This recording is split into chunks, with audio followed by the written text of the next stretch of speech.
ঢাকা বিশ্ববিদ্যালয়ের ফজলুল হক মুসলিম হলের এই খেলার মাঠে গত বুধবার অনুষ্ঠিত হয় ফুটবল টুর্নামেন্ট। তখনই খেলা দেখতে মাঠের পাশে দাঁড়ান এক ভবঘুরে যুবক তোফাজ্জল হোসেন।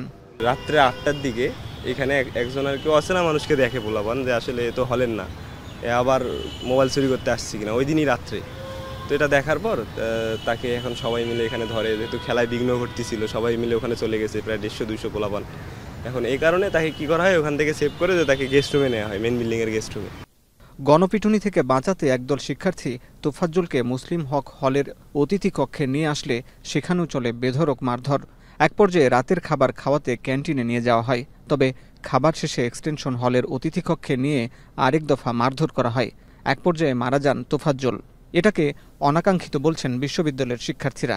গণপিটুনি দেওয়া হয়, দেন আপনার ওই ক্যান্টিনে নিয়ে গিয়ে ওনাকে খাওয়ানোর পরে আবার হচ্ছে আপনার আমাদের হল, আমার এই হলেই আর কি আপনার এক্সটেনশন বিল্ডিংয়ের যে গেস্ট রুম যেটা আছে, ওই গেস্ট রুমের মধ্যে ওনাকে মানে আটকায় রেখে আর কি ধরেন জিজ্ঞাসাবাদী যেগুলো করা আর কি ওগুলো করা হয়। এই যে ঘটনাটা ঘটছে, এই ঘটনাটা কোনোভাবেই কাম্য না, আমরা কোনোভাবেই এটাকে সাপোর্ট করি না।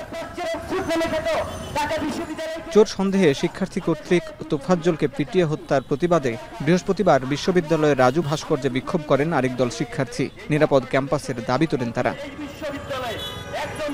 এদিকে বিশ্ববিদ্যালয়ে সংঘটিত মব জাস্টিসের প্রতিবাদ জানিয়েছে বৈষম্য বিরোধী ছাত্র আন্দোলন।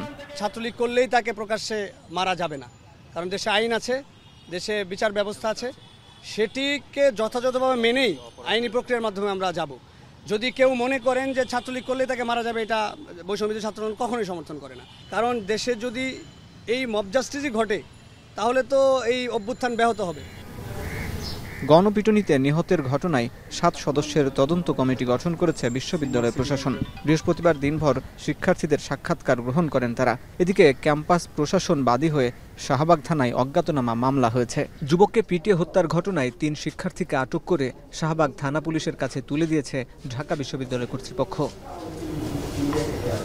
ছাত্র রাজনীতি কার্যকর না থাকায় ক্যাম্পাসে মব জাস্টিস হচ্ছে বলে মনে করে ছাত্রদল।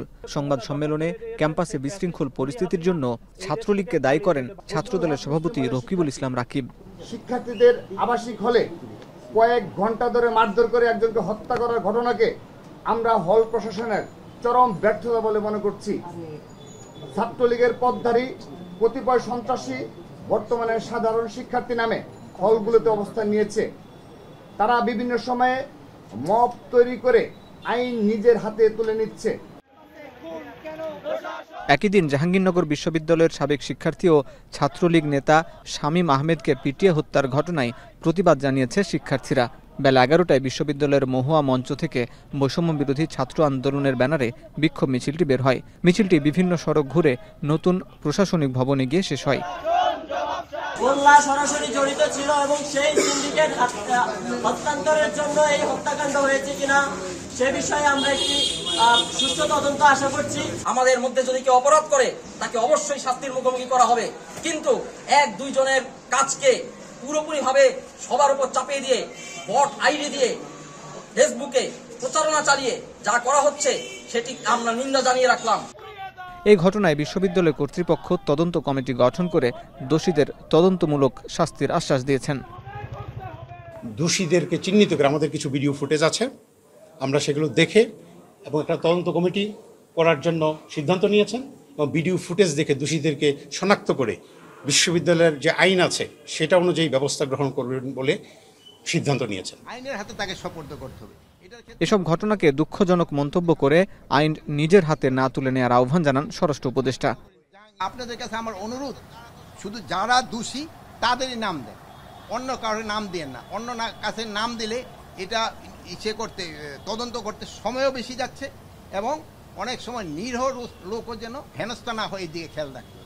ইনভেস্টিগেশন ছাড়া কাউকে অ্যারেস্ট করা হবে না এবং আমি ডিবিরে আজকে ইনস্ট্রাকশন দিয়ে দিছি, তাদের পরিচয় ছাড়া পরিচয় তারা নিজেরা দিবে, তারপরে ধরবে। কালকে দেখলাম যে ইউনিভার্সিটি ওই যে জাহাঙ্গীরনগর এখানে ধরেন যে তারা তো সবচেয়ে শিক্ষিত, এরা তাদের ক্ষেত্রে এই সচেতনতা আসতে হবে।